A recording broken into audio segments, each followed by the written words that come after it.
Bonjour chers auditeurs, bonjour chères auditrices, j'espère que vous allez bien. Aujourd'hui on va parler d'un article, on va lire un article paru sur le site, sur le magazine santé électronique topsanté.com. Le titre de l'article c'est les 9 meilleurs aliments anti-diabète. Voici l'article. 1 sur 9, le citron réduit le taux de sucre dans le sang. Saviez-vous qu'en arrosant vos salades ou vos poissons d'un filet de citron, vous réduisez l'index glycémique de vos repas? En réduisant sensiblement le taux de sucre dans le sang, le citron vous permet d'éviter fringales et prise de poids. Découvrez toutes les vertus du citron. On va voir.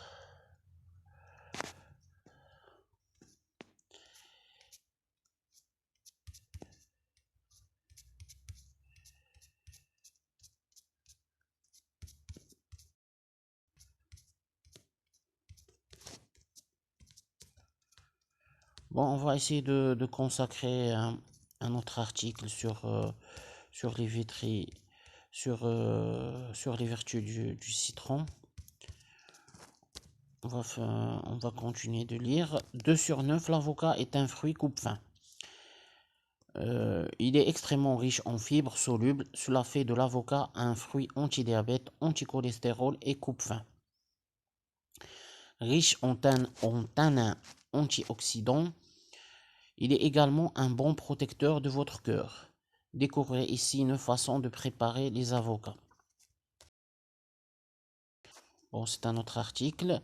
3 sur 9. Les épinards aident à stabiliser la glycémie.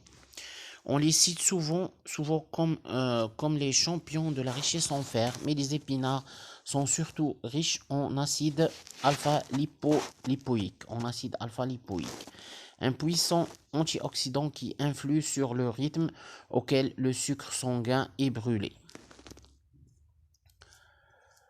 4 sur 9, l'avoine est riche en fibres solubles.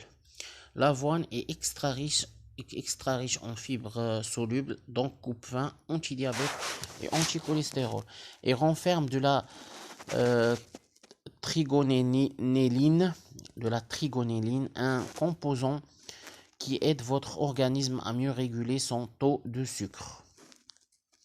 Découvrez ici tous les autres bienfaits de l'avoine, c'est un autre article. 5 sur 9, l'oignon fait baisser le taux de glucose et de triglycérides. L'oignon, et surtout l'oignon rouge, est une excellente source de quercétine, un antioxydant puissant, mais ces molécules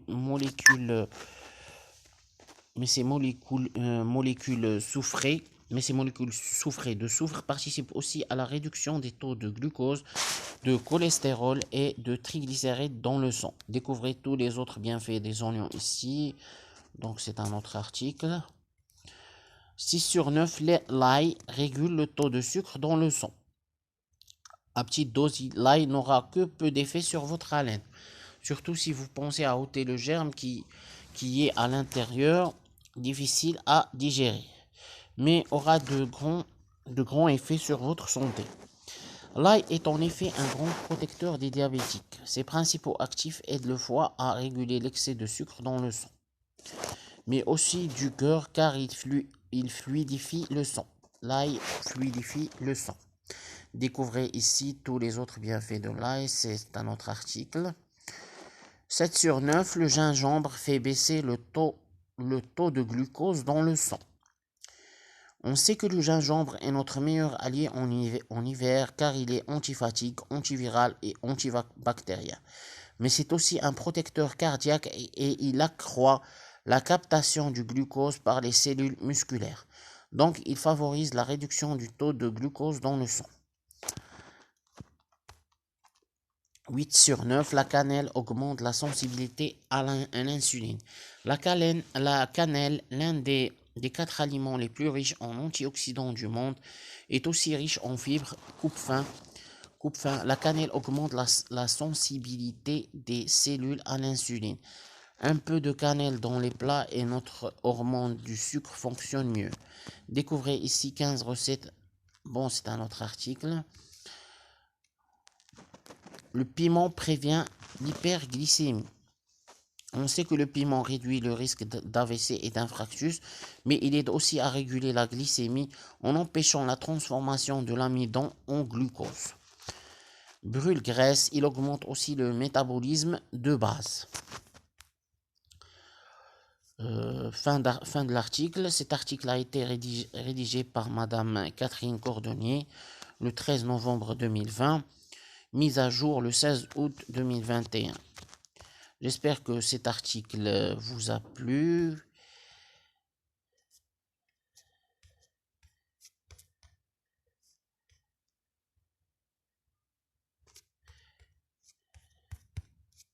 J'espère que cet article vous a plu. N'hésitez pas à mettre des likes, à partager cet article sur les réseaux sociaux et à vous abonner à ma chaîne. Si vous avez si vous avez des questions, n'hésitez pas à poser vos questions dans la rubrique commentaires ou bien à mettre vos remarques. D'ici là, portez-vous bien et à la prochaine vidéo. Au revoir.